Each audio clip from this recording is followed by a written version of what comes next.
Hola, ¿qué tal? Esta es una nueva videoclase para Psicología Social. Yo soy el profesor Sebastián Nicoletti y hoy el tema que nos convoca es hablar sobre un tema de coordinación.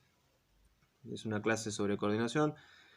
El título específico del teórico es Actitud y aptitud del rol coordinador.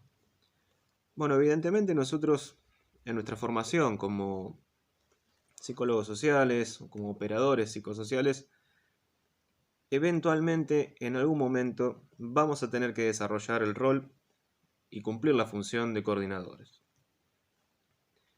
Claro, el trabajar con grupos implica en algún momento coordinar a estos grupos. Trabajar con gente, evidentemente en algún punto nosotros vamos a tener que poner en acción este rol de coordinar, que ustedes han llevado a la práctica y conocen en varias de sus facetas. Lo que nosotros proponemos hoy es hablar entonces de una cuestión que tiene que ver con estas dos palabras, actitud y aptitud, dentro de lo que es el marco del rol del coordinador.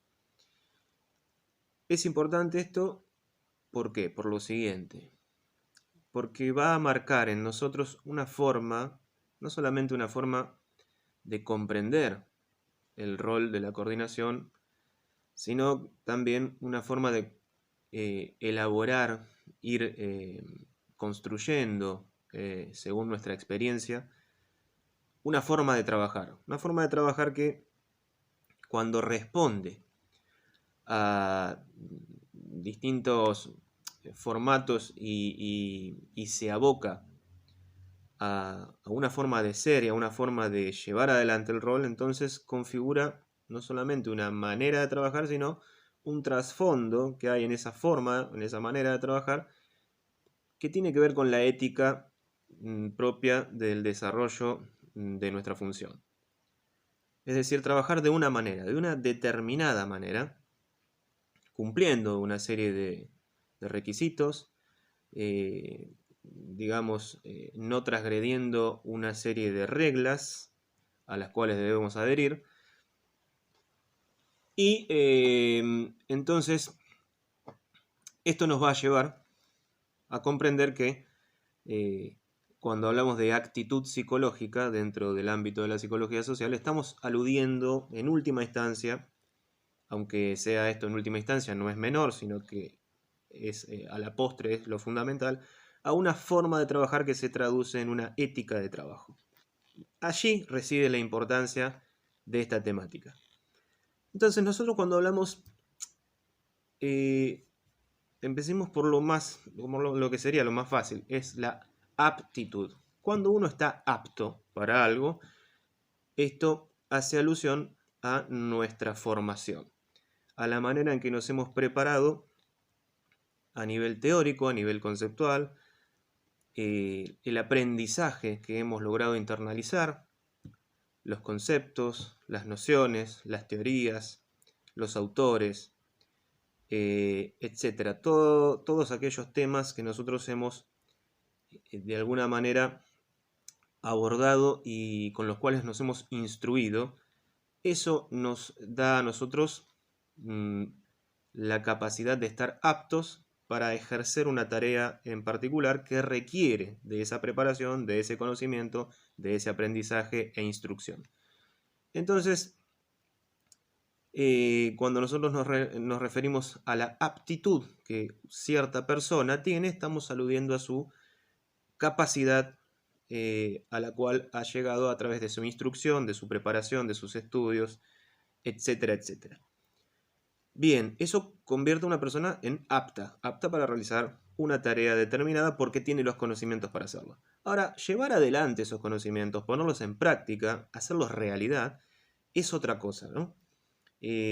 Nosotros podemos tener muy bien estudiado un montón de conceptos, de teorías, tener autores preferidos a los que echamos mano siempre cuando los necesitamos, haber formado todo un marco teórico, conceptual, que hemos ido elaborando a través de ese conocimiento que hemos recibido, de esa instrucción, de esa educación en términos generales, en términos muy amplios, que ha sido parte de nuestra formación. Ahora eso, claro, debemos dar el paso para transformar eso en algo práctico que pueda, de alguna manera, hacerse realidad.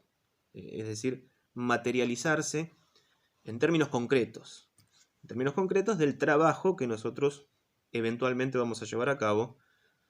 No solamente trabajando en grupos de formación, grupos operativos de aprendizaje, que es el ámbito principal al cual nosotros siempre apuntamos, pero recuerden que trabajar en grupos, trabajar en cualquier ámbito, en el ámbito institucional, en el ámbito académico, en el ámbito comunitario, etc., digamos, requiere el trabajar en grupo, el formar equipos, el ser un miembro activo dentro de ese equipo, requiere en muchas instancias no solamente el proyectar y elaborar, digamos, llevar a cabo toda una metodología de trabajo que nos permita a nosotros fijarnos metas, etcétera, sino que en algún momento esto tiene que gestionarse. Y ese gestionarse está muy relacionado íntimamente con la coordinación. Claro que nosotros entendemos la coordinación en nuestra etapa formativa cuando estamos estudiando, entendemos la coordinación por el lado de coordinar grupos operativos de aprendizaje, que es nuestra primera experiencia, suele ser nuestra primera experiencia. Pero claro, siempre mantengan la expectativa más amplia, ¿sí? Expandan sus horizontes y entiendan que también la coordinación de grupos nos puede llevar a muchas otras instancias fuera de las instancias de formación de grupos operativos, ¿sí? En cualquier ámbito de trabajo, así trabajemos con grupos reducidos de 4 o 5 personas, siempre hay una función de monitoreo, de coordinación o de jefe de equipo. Le llaman de muy diferentes formas, pero siempre se está haciendo alusión a ese copensor, ese guía que de alguna manera instrumenta junto con el grupo y su ámbito de trabajo un encuadre determinado que permite entonces llevar a cabo la función de coordinar. Bien, entonces estábamos hablando, ya dejamos en claro lo de la aptitud, hablemos un poco entonces de la actitud, lo actitudinal. Bueno, evidentemente, cuando nosotros hacemos referencia a la actitud, lo que estamos haciendo es hablar en términos de la conducta, de la personalidad del sujeto, del individuo, el estilo que esa persona tiene o que va a ir adquiriendo con la experiencia. Todo eso forma parte de la actitud. La actitud también es un posicionamiento frente a la tarea, frente a la función y frente al rol que va a ejecutar. En este caso, la coordinación, pero esto también podría y además debe entenderse digamos, en términos muy similares con, por ejemplo, tareas como la observación. Pero hablando de la coordinación en particular, ¿no? Posicionarse, ponerse en un lugar. Este ponerse en un lugar muchas veces va a implicar para el coordinador el ponerse o hacer el ejercicio de ponerse en el lugar del otro. Esto que nosotros, digamos, para resumirlo, podríamos denominar empatizar, es decir, tener empatía por lo que le sucede, por lo que atraviesa al otro, por aquello que manifiesta, etc., está dentro, no ya de tanto de la formación, digamos, que va a convertir a esta persona en una persona apta para ejercer determinada tarea, sino en algo que va un poco más a la fibra íntima del operador social, el psicólogo social, que realmente siente una vocación por coordinar grupos. Porque esto es así muchas veces, ¿no? Uno se forma dentro de la carrera, no siempre termina coordinando, sino que a veces termina realizando otras tareas, etc. Pero hay en cada uno de nosotros una vocación, en algunos más evidente, en otros menos, pero hay una vocación de coordinar grupos. Esta vocación está muy emparentada con una vocación que muchos autores denominan como reparadora, es decir, esas ganas o esa intención, muchas veces inconsciente incluso, de intentar devolverle al otro o darle al otro en ese posicionamiento empático para con los integrantes del grupo, una especie de instancia de reparación, de cura, diríamos, de cura en el sentido de la cura analítica. Y esto nos remite a que la actitud psicológica que requiere un coordinador está, como no podía ser de otra manera, ligada en sus inicios a una disposición de actitud que tiene que ver con el psicoanálisis. ¿Por qué? Porque a esto se lo denominaba en psicoanálisis una actitud analítica, que después en psicología social devino en actitud psicológica. Estamos hablando de cosas afines, pero que son, digamos, tienen un origen común. Ustedes saben que la psicología social del doctor Enrique Pichón River tiene sus raíces muy hundidas en el psicoanálisis. Por lo tanto, es normal que, digamos, se vaya constantemente a esa fuente, ¿no? Pues bien, entonces, esta actitud analítica que proviene del psicoanálisis tiene al menos, digamos, dos o tres reglas fundamentales que estaban resumidas en el encuadre psicoanalítico, ¿sí? Que tiene que ver por un lado con el paciente y por otro lado con el analista. Por parte del paciente se le solicita, se le explica que, digamos, que debe tomar la palabra y puede explayarse de una manera tal que puede ir hilando sus ideas de una manera totalmente libre y sin ningún tipo de presión, ¿sí? A esto se lo denomina, libre asociación de ideas. Mientras que el analista, por otro lado, atento, ¿sí? Pero con una atención flotante, es decir, no una atención persecutoria en la búsqueda de una palabra específica, haciendo, digamos, intervenciones directas, sino al contrario, una atención flotante, libremente flotante, para captar aquello que está diciendo el paciente, pero sin atarse demasiado al juego de palabras que puede, digamos, derivarlo en interpretaciones equívocas. Una tercera regla que puede sumarse a estas dos que ya dijimos es por parte del analista, es decir, por parte del profesional, mantener una posición de neutralidad.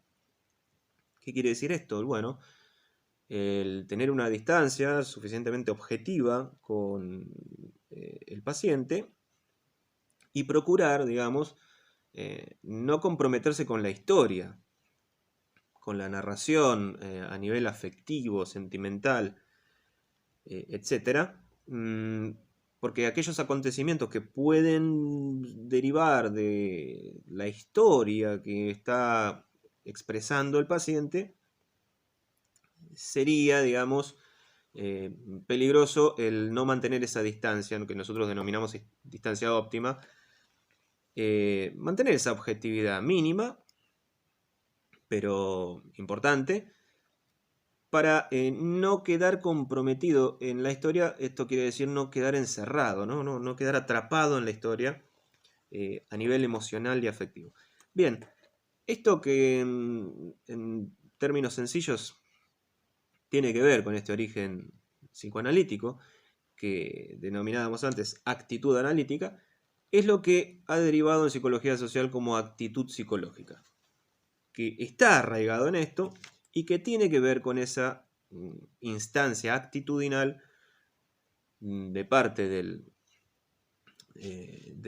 operador psicosocial, que siempre debe tener en cuenta que aquello que nosotros entendemos como perteneciente al ámbito actitudinal tiene que ver con nuestra personalidad, con nuestro estilo, con nuestra forma, con nuestra conducta. Y esa conducta debe estar justamente guiada por ciertas reglas que bien valen no transgredir para poder mantener una ética de trabajo, una forma de trabajar. Bien. Entonces, la actitud psicológica se va a sostener en esa forma de trabajar que va a marcar de alguna manera nuestra ética de trabajo, nuestra ética en relación a el rol y la función que cumplimos. Bien, decíamos entonces que entender esto de ponerse en el lugar del otro, esto de la empatía en relación a los integrantes del grupo y a lo que el grupo digamos, vaya manifestando a lo largo de los encuentros, de las reuniones, es imprescindible en función de comprender el rol que ocupa el coordinador. ¿Sí? Porque es un rol que va a ejercer de forma diferenciada. ¿Sí? Evidentemente, el coordinador es una especie de copensor junto con el grupo, una especie de guía, que tiene formas de intervenir, que tiene herramientas para hacerlo, pero que no es, digamos, un integrante más del grupo, ni es el protagonista de la historia grupal. Hoy por hoy realmente no puede entenderse al coordinador como una especie de ente exterior al grupo, ¿sí? Como en los primeros tiempos, ¿sí? En los años 50, había distintas teorías dentro del ámbito de la psicología social donde se pretendía que el coordinador fuera una figura externa, digamos, totalmente desvinculada del grupo. Esto que en un primer momento pretendió, digamos, explicarse de esta manera, pronto con la experiencia se fue, digamos, se fue cambiando esta forma de pensar y aunque en muchas escuelas diferentes, escuelas de pensamiento, digo, esto se ha mantenido durante muchísimo tiempo, hoy en día es difícil realmente pensar que el coordinador está por fuera del grupo. Lo que el coordinador, digamos, debe hacer en realidad es tratar de elaborar una especie de disociación operativa, es decir, tratar de trabajar disociadamente del grupo, pero sin perder su funcionamiento y su rol en relación al grupo. ¿Sí? Adoptar una especie de conducta de demora del deseo. ¿Por qué conducta de demora del deseo? Porque, claro, el coordinador va a tener que luchar justamente con sus propios deseos, porque el coordinador puede decir, por ejemplo, o no simplemente decirlo, puede planteárselo, pero también puede pensar o puede, digamos, inconscientemente puede surgir la idea, el deseo de ser protagonista, de lucirse, de dejar huella, de tener un peso determinado en el grupo, de ser importante. Todos estos deseos, que además también se contraponen con otros deseos que son totalmente opuestos, es decir, por ejemplo, el deseo de desaparecer, de pasar absolutamente desapercibido en el grupo, que en el fondo es una especie de deseo relacionado al no coordinar, ¿no? Es llamativo, pero esto sucede también a veces, ¿no? El desaparecer, el no coordinar. Porque el coordinador que está absolutamente invisibilizado por propia motivación, por propia voluntad, porque así prefiere hacerlo, termina también en un ámbito complicado de traducir, que puede denominarse casi como una no coordinación, ¿no? Bien, para luchar con estos deseos, entonces, decíamos, hay que hacer, ¿no? Una especie de ejercicio de demora del deseo propio para comprender que el protagonista real de todo esto es el grupo en sí mismo, son sus componentes, son los integrantes del grupo, es la vida grupal que allí se desarrolla. Entonces, aunque estos deseos afloren, ¿sí? Digamos, aparezcan, claro, hay que comprender los sujetos del proceso grupal, son los integrantes del grupo, es el grupo mismo, y la coordinación es muy importante, forma parte del encuadro, es copensor, es guía de ese grupo, pero digamos, este proceso grupal, este famoso proceso grupal al que aludimos siempre, los protagonistas son los componentes, los integrantes del grupo. Bien, entonces, muchas veces, también para hablar de la actitud, decíamos antes, relacionado esto con la actitud analítica que mencionábamos como derivación del psicoanálisis a la psicología social, hay una vocación en el coordinador de buscar una especie de cura, tal como lo haría el analista con su paciente. Esta vocación de cura, o de ser una especie de curador, está ligada, tiene que ver, o hay que comprenderla de esta manera, es esta búsqueda de comprender la dificultad o las dificultades que puedan surgir en el grupo, una forma también de comprender el dolor, la angustia, las ansiedades que van a estar o que pueden estar en el ámbito de esa vida grupal, y tratar de tamizarlo con aquello que nos atraviesa y podemos, digamos, poner en consideración con el dolor propio, con la experiencia propia de estas ansiedades, de este dolor, de estas dificultades. ¿Qué es lo que nos va a atravesar, digamos?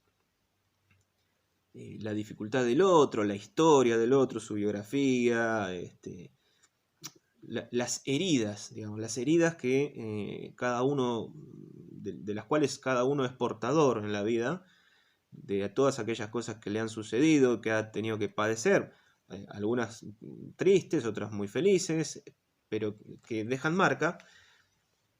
La coordinación, el coordinador, muchas veces va a tener que congeniar sus propias experiencias con esto que le viene del grupo, y que, digamos, esta vocación curadora o de pretender ser un curador del grupo por parte del coordinador, tiene que estar en consonancia de comprender este dolor ajeno. Por eso decíamos antes lo de empatizar.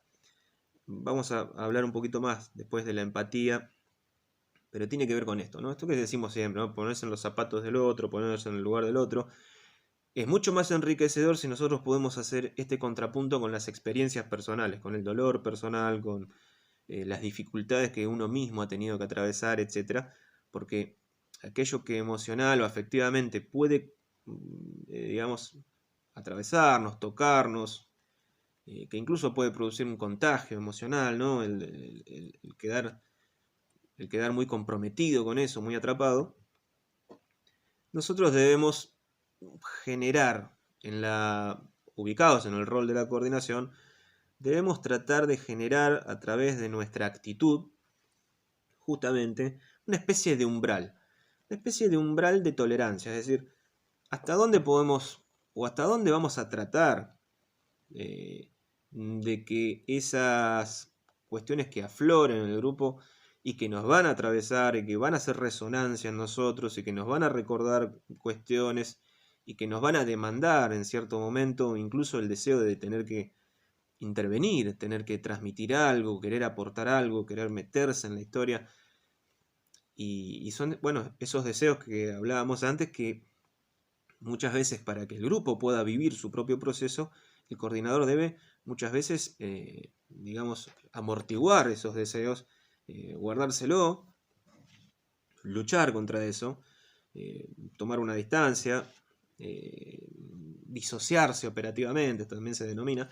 Bien, ¿qué pasa con ese umbral de tolerancia? Es tratar de demarcar un umbral para poder alcanzar, en relación al grupo al que coordinamos, poder comprenderlo, poder comprender a cada uno de sus integrantes, comprender a veces incluso en el disenso.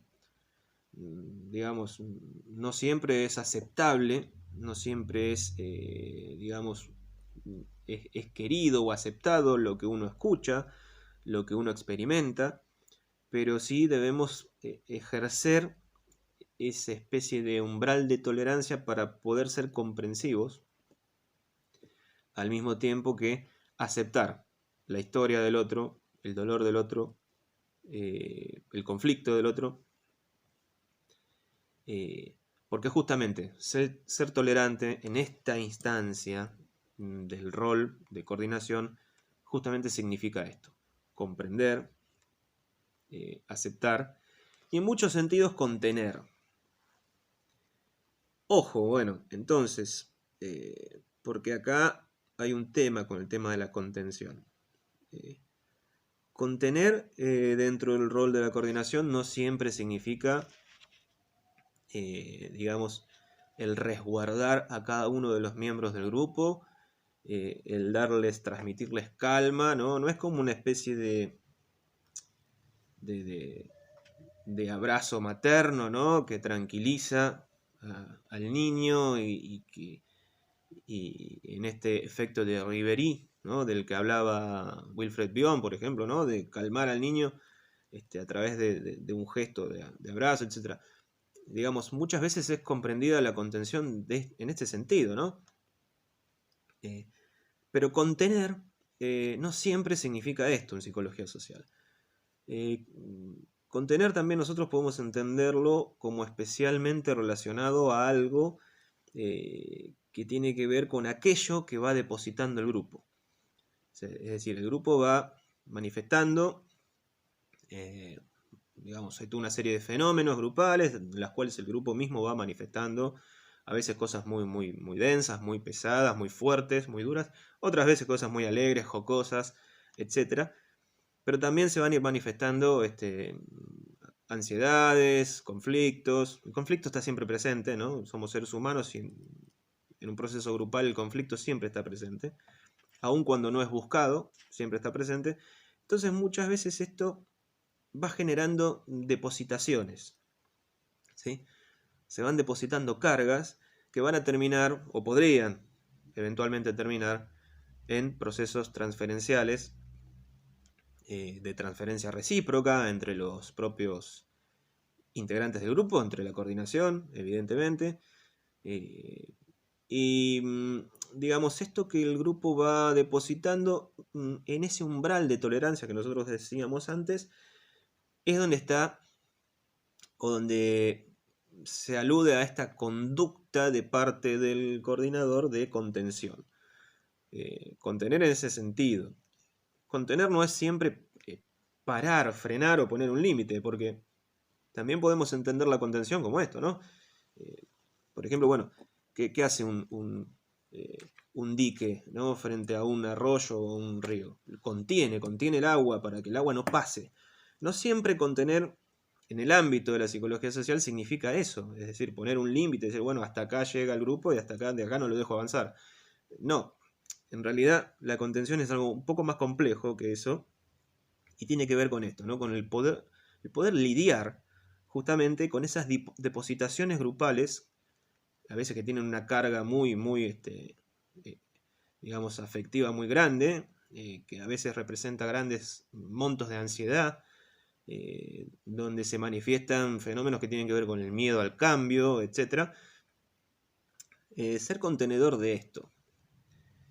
Contener, digamos, en ese sentido, en que eventualmente estas manifestaciones suelen terminar en transferencias o en proyecciones. Y hay que saber lidiar con eso, hay que poder trabajarlas, hay que poder, digamos, darles utilidad en relación a que sea algo beneficioso para el grupo, ¿sí? Que esto se pueda reelaborar, que pueda haber una devolución, que pueda, digamos, darse un salto cualitativo en esa espiral del proceso grupal. Bien, entonces, esto también tiene que ver, lo de la actitud, está también muy relacionado en que muchas veces en esa intención de empática, hay una buena intención evidentemente de fondo de empatizar, ponerse en el lugar del otro, digamos, trabajar en este umbral de tolerancia para comprender los momentos. No todos captan las ideas de la misma manera, al mismo tiempo, cada uno tiene sus procesos, cada uno tiene su forma de expresar aquello que necesita decir, aquello que tiene que poner en palabras. etcétera. Todo esto forma parte de ese umbral de tolerancia, ¿no? El coordinador tiene que tener ese umbral de tolerancia porque, digamos, para que su estilo de coordinación no termine por coartar las libertades de los integrantes del grupo, ¿sí?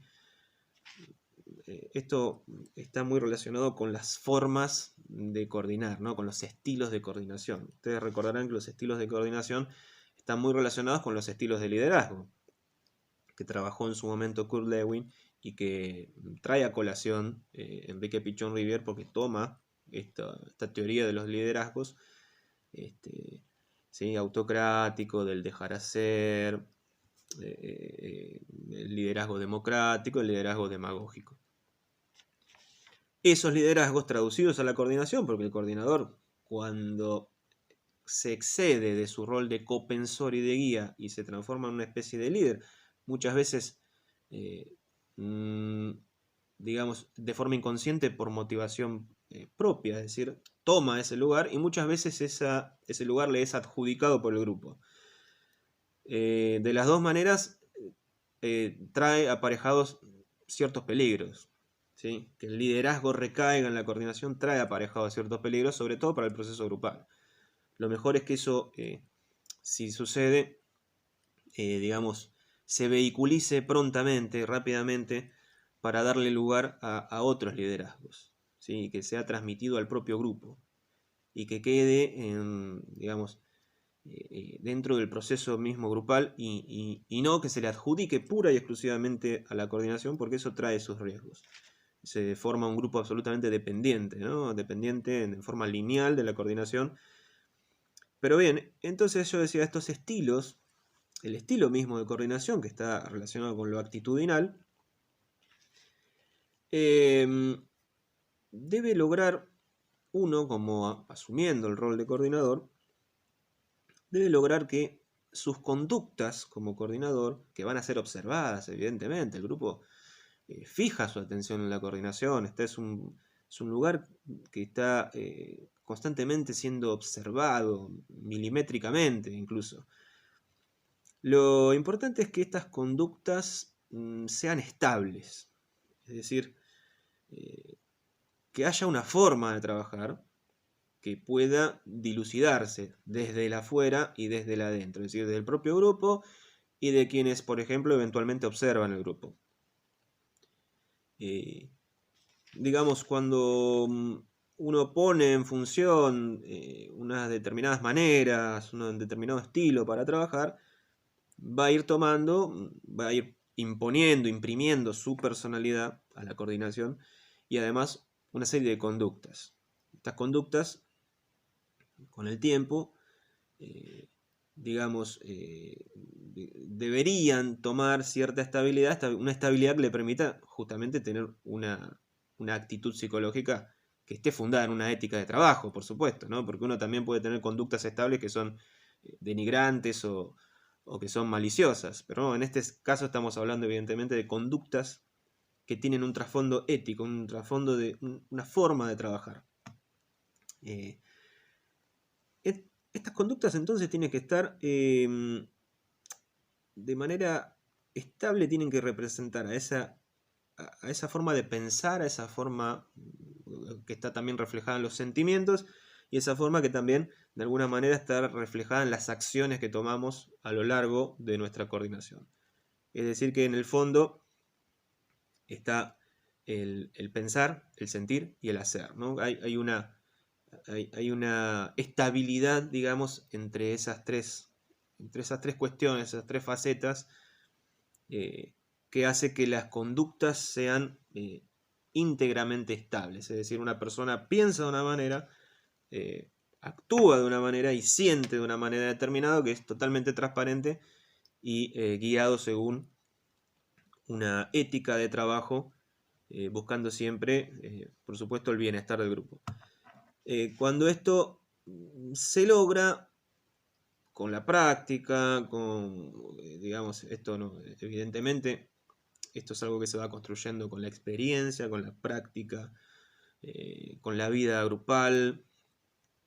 Uno, digamos, cuando se forma y va adquiriendo conocimientos y va asumiendo e integrando toda una serie de conceptos y de nociones y teorías que van formando nuestro marco conceptual, nuestro ECRO, digamos, esto se va internalizando y uno va formándose, pero al principio de manera teórica. Cuando esto es llevado a la práctica, entonces no queda otra más que ir asumiendo estas cuestiones de manera, digamos, contrastada en la experiencia. Como decíamos, la vida grupal no puede estar exenta de los conflictos. No es que el conflicto se lo busque, aunque sí es verdad que hay algunas escuelas, digo, me refiero a corrientes de pensamiento, ¿eh? No instituciones escolares, no, me refiero a que hay algunas corrientes de pensamiento dentro del ámbito de la psicología social que sí ponen el foco exclusivamente y a veces de forma, digamos, para mi gusto muy desacertada, en la teoría misma de los conflictos. La teoría del conflicto a nivel filosófico, a nivel sociológico y a nivel ideológico, y se toma el conflicto como punto de partida. Bueno, esto no tiene por qué ser así. El conflicto va a aparecer porque somos seres humanos y cuando trabajamos en grupo y tenemos nuestras reuniones grupales, formamos nuestro grupo operativo, etc., el conflicto surge. No es necesario ni siquiera buscarlo. Va a surgir porque siempre hay diferencias, siempre hay formas de pensar que pueden ser antagónicas. Además, la contradicción misma convive dentro del conflicto, o sea que en algún momento esto va a salir. Evidentemente el conflicto muchas veces puede generar frustración. La frustración, si no es bien manejada, puede derivar a veces, digamos, en pequeñas actitudes que van un poco más subidas de tono de lo común, incluso en violencia. Pero esas frustraciones también son normales, hay que vivirlas con normalidad, porque forman parte de ese umbral de tolerancia del que hablábamos antes. Ese umbral de tolerancia también tiene que estar preparado para asistir en ciertos momentos dentro del proceso grupal a momentos de frustración, que tienen que ver con la propia vida interna del grupo. Es decir, a veces las contradicciones son tales que no se llega finalmente a una posición común y subsiste la contradicción, aunque parezca superada en principio. Cuando esto es así, que a pesar de que se trabajó, a pesar de que hubo un emergente, a pesar de que se pusieron en acción ciertas cuestiones, ciertas didácticas, etcétera, para que el grupo las trabaje, aún así esas contradicciones a veces subsisten, está ahí en estado latente todavía ese conflicto, entonces de ahí pueden surgir también frustraciones. Pero de la frustración también puede venir nuevos emergentes para iniciar una vez más la rueda del trabajo dentro de la vida grupal. Entonces esto no es ni siquiera necesario evitarlo. Lo que yo opino, ¿sí? Es que sí, a veces no es, así como no es necesario evitarlo porque van a surgir sí o sí, tampoco es bueno buscarlo, es decir, buscarlo por el conflicto mismo. Es una opinión personal.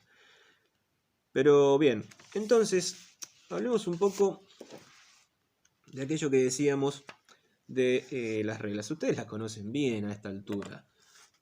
Son las reglas que impone el propio trabajo dentro de un grupo, ¿sí? Que son la regla de discreción, la de restitución y la de abstinencia. Estas son reglas que hoy en día con el mundo, digamos, en el estado en que están las cosas hoy por hoy, en pleno siglo XXI, vale la pena repasar porque las cosas han cambiado, ¿sí? De los años 50, 60, 70 a esta parte. ¿Por qué? Porque, por ejemplo, la regla de discreción, ¿no? Hay todo lo que se habla en el grupo muchas veces, a veces son trivialidades y otras veces es material muy sensible realmente. Muy sensible a nivel humano, a nivel muy profundo. Ustedes saben que entonces la discreción lo que se trata es de mantener aquello que se habla en el grupo, aquello que se manifiesta en el grupo, queda en el grupo, es pertinente que quede dentro del ámbito grupal, dentro de las reuniones, dentro de la coordinación, etc. Y una especie de secreto en cuanto a lo a los temas que se han hablado cuando son de índole muy profundo, muy personal, o que, digamos, no es preciso ni es bueno divulgarlo. Ahora, ¿qué pasa? Viene acá la regla de restitución. En el caso de que esto debiera así, digamos, incluir en una próxima reunión, tener que volver a retocar un tema porque hay algo que quedó, digamos, carente de subsanarse, es decir, hay algo que no se pudo subsanar, hay algo que quedó ahí en el tintero, hay algo que está molestando, que hace ruido, que resuena y que es necesario restituir, entonces hay que devolverlo al grupo. Lo que no debe hacerse de ninguna manera no solamente es no divulgarlo, sino evitar, por ejemplo, está desde hace ya muchos años está el problema, que no debería ser un problema, porque es una herramienta más, pero está la dificultad, que significa el formar grupos paralelos en las redes sociales, ¿sí? Grupos de WhatsApp, etc. Entonces, la regla de discreción y de restitución hay que darles una relectura, hoy por hoy, en relación a las redes sociales y a los grupos de WhatsApp, ¿sí? Porque esto también es muy fácil de transgredir. Muchas veces esto genera inconvenientes, hace daño, molesta, repercute negativamente en el grupo. Entonces estas dos reglas, que son, digamos, interdependientes, como la discreción y la restitución, debe todo grupo repensarla en los tiempos que corren en relación a lo que sucede en las adyacencias del grupo, ¿sí? En las redes, en los grupos de WhatsApp, las cosas que se dicen, las cosas que se divulgan, las habladurías, los pequeños conventillos, ¿sí? Esto debe ocupar y a veces preocupar a la coordinación, que debe estar muy atenta a estas cosas. Y bueno, y el propio grupo, ¿no? Estos sucesos, este material sensible que a veces se toca y se divulga así con cierta ligereza y facilidad, puede traer muchos inconvenientes. De todos modos, la restitución lo que intenta es poner nuevamente en palabras dentro del grupo, digamos, hacer una devolución, volver a hablar de aquello que el grupo considera que es pertinente volver a hablar, y siempre está esa instancia de restitución. Finalmente, la regla de abstinencia, que, bueno, evidentemente es una especie de ley, ¿no? Una especie de interdicción, podríamos decir en términos psicoanalíticos o lacanianos, que atañe a esto de, por lo menos en los años de formación, más importantes, ¿no? Primero, segundo año, pero esto debería mantenerse en los 3 años, cuando se trata de carreras de 3 años, o 4 cuando se trata de tecnicaturas. Esta abstinencia que tiene que ver con las relaciones que pueden llegar a formarse o que son previas. Cuando son preexistentes, ahí es donde reside realmente el problema. Digamos, la regla de abstinencia habla, por ejemplo, de relaciones comerciales, de relaciones amorosas, de sociedades, etc. Esto quiere decir que, bueno, por eso ustedes saben perfectamente que se los separa en primer año cuando esto es detectado, ¿no? Si son matrimonios, si son hermanos, madre, hija, tío, sobrino, etc. Lo que se trata es de redistribuirlos en otros grupos.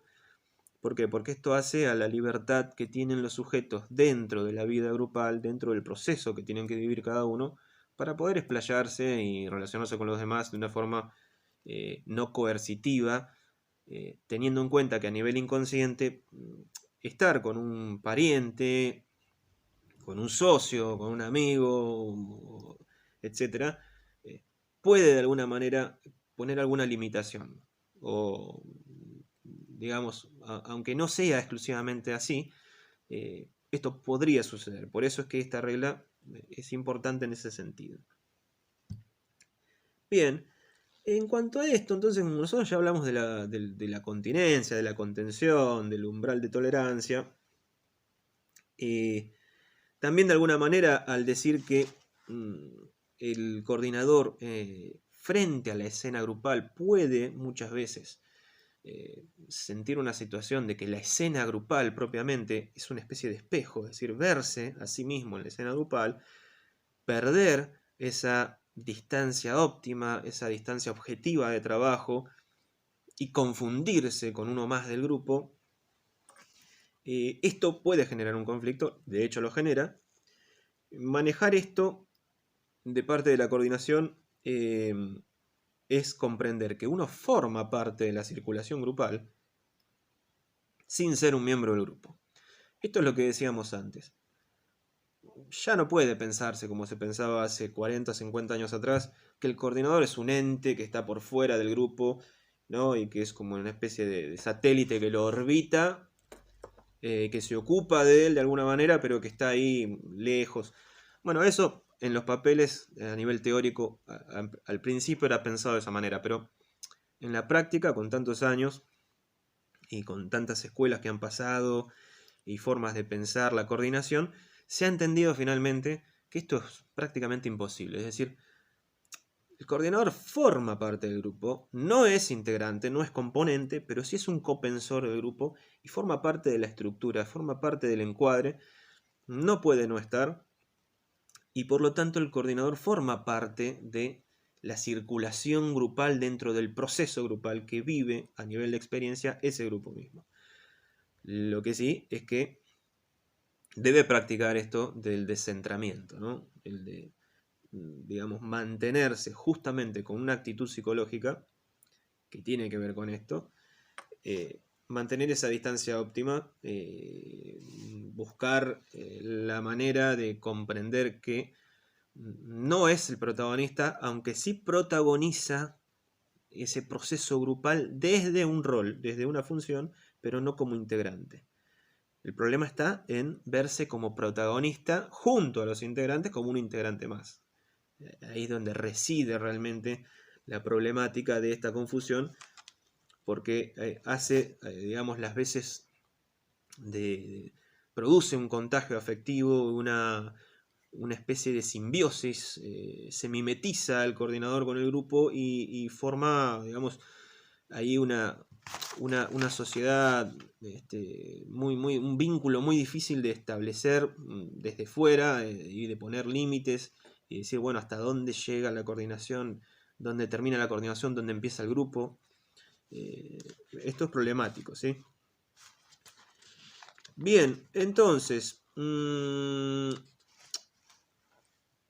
vamos a decir algunas palabras más sobre lo que hablamos al principio, sobre la empatía, y con esto terminamos. Bien, cuando tiene que ver con lo que habíamos hablado antes de esta vocación casi natural que tiene la persona que busca realmente ejercer el rol de coordinador, es decir, que tiene como finalidad, porque lo siente, porque lo vive de una manera especial. Como les decía al principio, no todo psicólogo social se va a dedicar a coordinar grupos. Eventualmente lo hará, pero no todos se van a dedicar exclusivamente a coordinar grupos. Pueden dedicarse a otras tareas, a otros trabajos. Siempre deben pensar a la psicología social como en un ámbito mucho más amplio, más grande, con horizontes más extensos.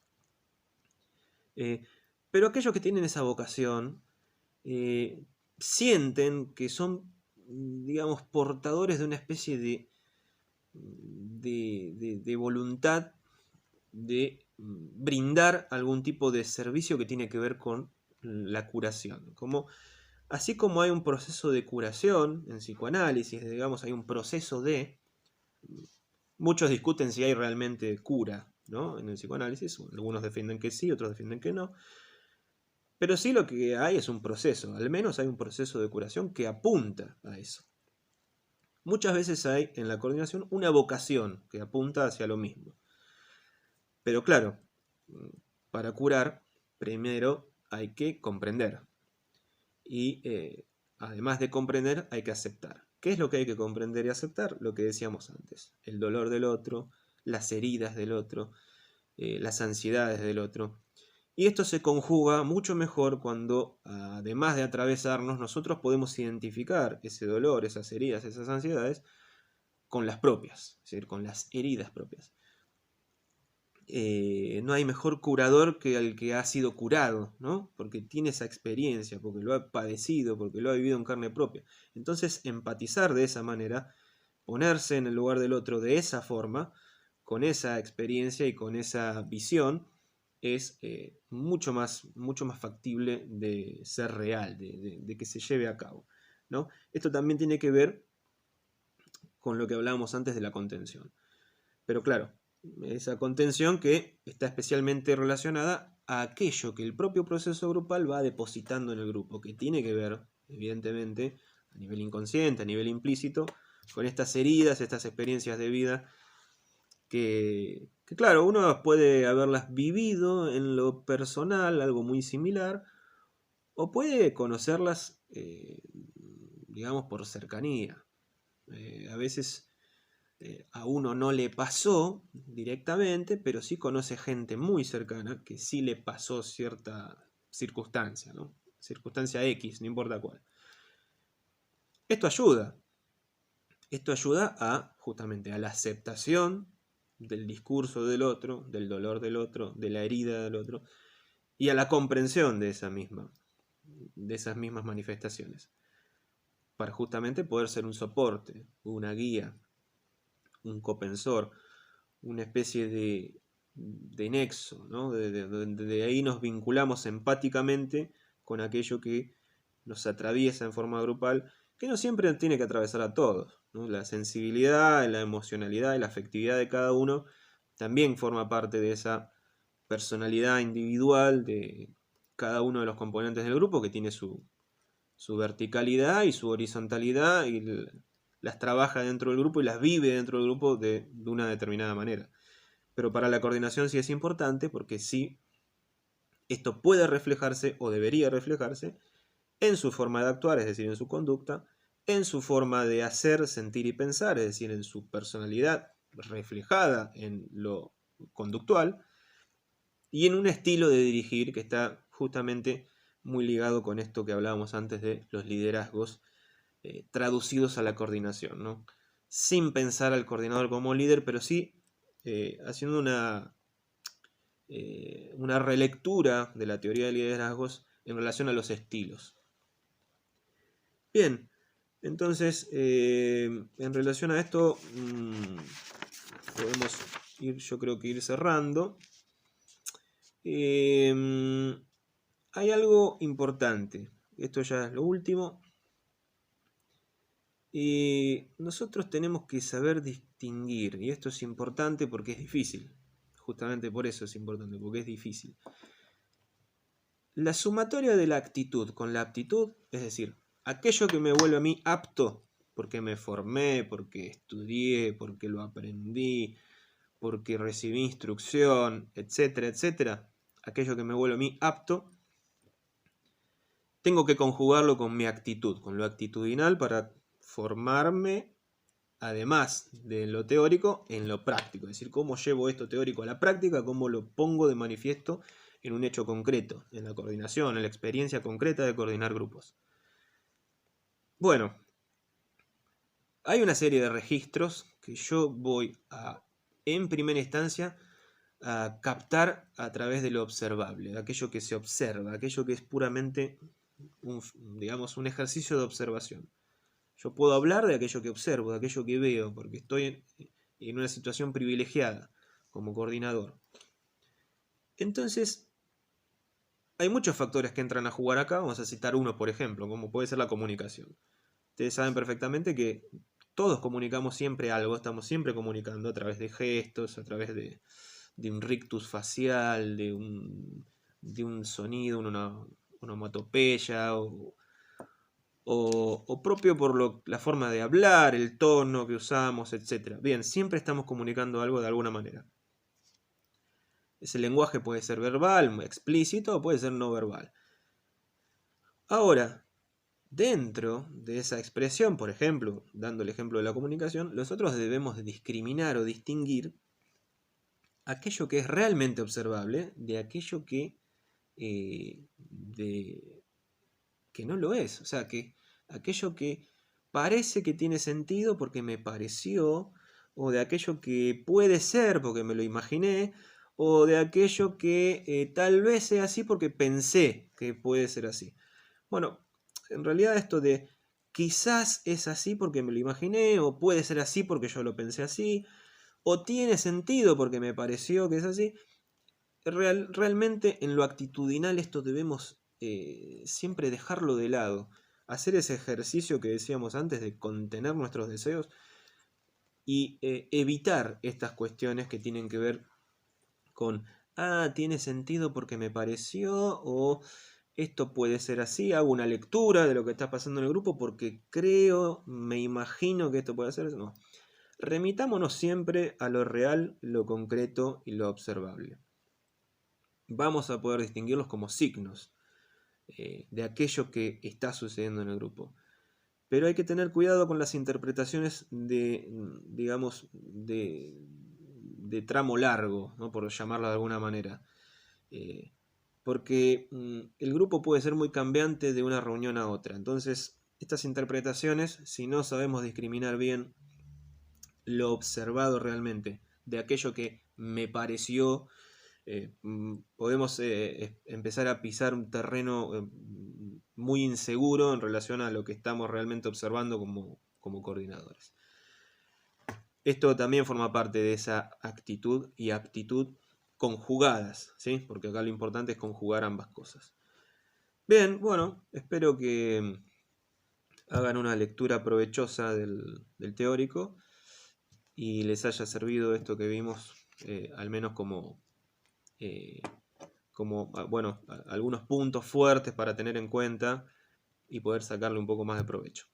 Así que bueno, me despido, nos veremos en una próxima videoclase y bueno, chao, muchas gracias a todos.